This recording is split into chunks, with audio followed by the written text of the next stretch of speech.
This is that vast region of China that lies between two great rivers, the Yangtze and Wangho. It was here on the Lunghai Railway that the final scenes of a most extraordinary story were enacted.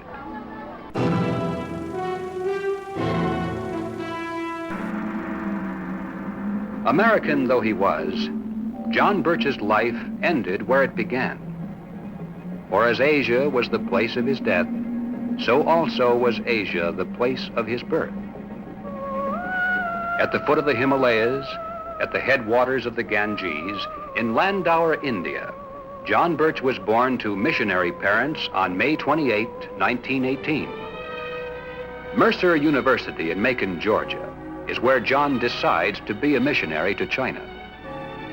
He graduates from Mercer in 1939. He leaves for China almost immediately. When John arrives in Shanghai during the summer of 1940, China has been at war with Japan for 2.5 years. He stays in Shanghai for the first 6 months. Attending a language school, he picks up the local dialect in record time. In fact, by early 1941, he masters the difficult native language well enough to be sent to Hangzhou, where he teaches at a Chinese school for boys, conducts religious services, and works with Chinese ministers in many small churches throughout a wide area. His routine missionary trips back and forth through enemy lines are not viewed kindly by the Japanese. On the very first day of war with the United States, December 7, 1941, the Japanese forces in China send soldiers to arrest one John Birch, American missionary. Alerted to the danger, John narrowly escapes and flees to Kiangsi province, where he continues to expand his missionary work.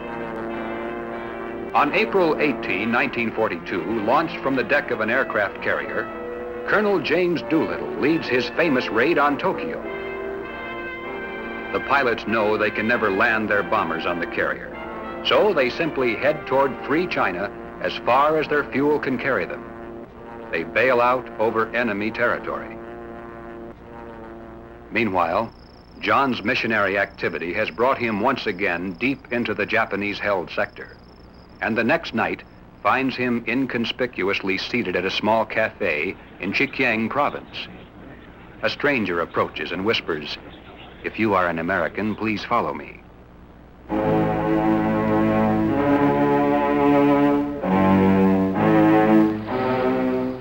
Outside, John is led to a boat that contains none other than Colonel Doolittle himself and his flight crew.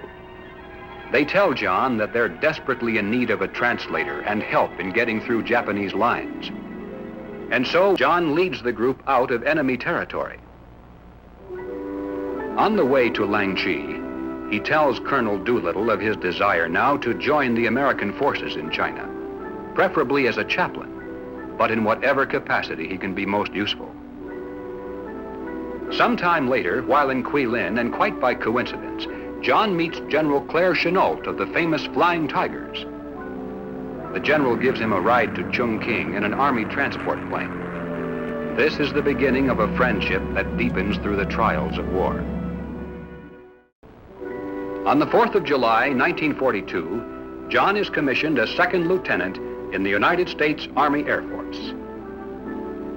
But because General Chennault already has a chaplain, and because he desperately needs old China hands who speak the language, are aware of the intricate social customs, and who can live on the meager Chinese diet, John accepts the dangerous assignment of gathering information behind enemy lines. Using cloth panels on the ground to pinpoint enemy targets, and personally directing the bombing runs by radio, John quickly becomes almost a legendary figure known to all as the Eyes of the 14th Air Force. From sites overlooking the Yangtze River, John and his crew are able to maintain such a surveillance that the Japanese are unable to move a single ship on the river without the Air Force knowing it.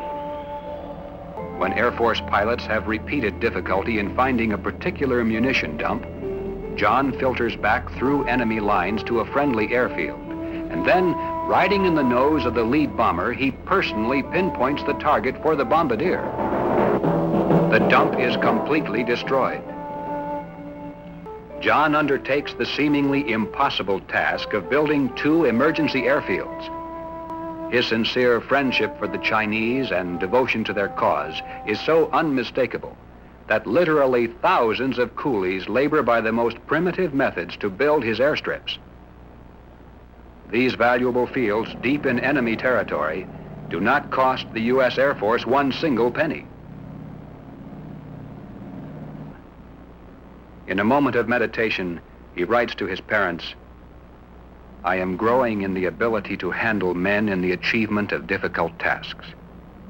So these years of violence are not entirely wasted."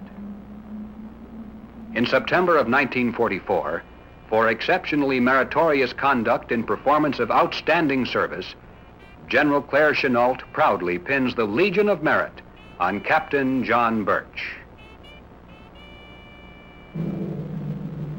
The end of war did not by any means clear up the problems in China.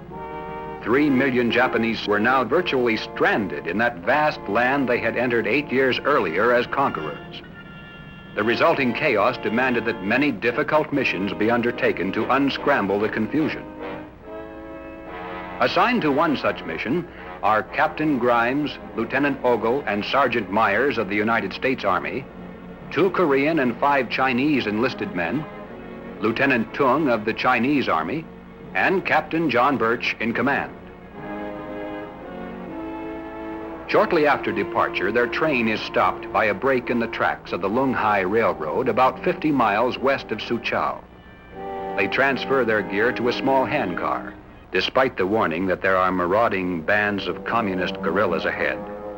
The men feel that, as Americans and as allies in the war against Japan, there should be nothing to fear from the communists. And besides, the war is over. Has been for 10 days. Finally, they meet up with a force of communist guerrillas, several hundred strong. They are ordered to halt. Captain Birch and Lieutenant Tung ask to speak with the man in charge. After a brief conversation, they are led into the village and then left surrounded by soldiers. Captain Grimes and the rest of the party stay behind. Lieutenant Tung overhears several of the communist soldiers and warns Captain Birch that his life may be in danger if they stay. John replies, "It doesn't make much difference what happens to me, but it is of utmost importance that my country learn now whether these people are friend or foe." Friend or foe? The answer is quick in coming. Disarm that man.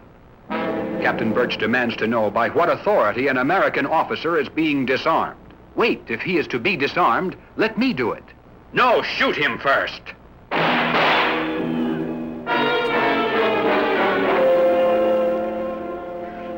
Lieutenant Tung has been shot in the leg and then bayoneted. The last thing he remembers is an order for Captain Birch to move out. But John, also hit in the leg, replies, "I cannot walk."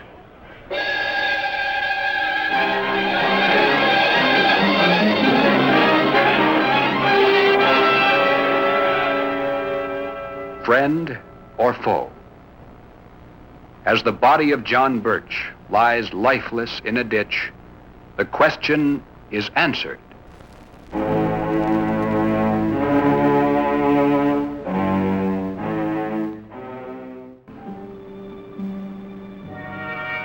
John Birch commanded no armies, headed no government, converted no nation to his creed. But with his death and in his death, the battle lines were drawn in a struggle from which either humane civilization or godless communism must emerge, with one completely triumphant and the other completely destroyed.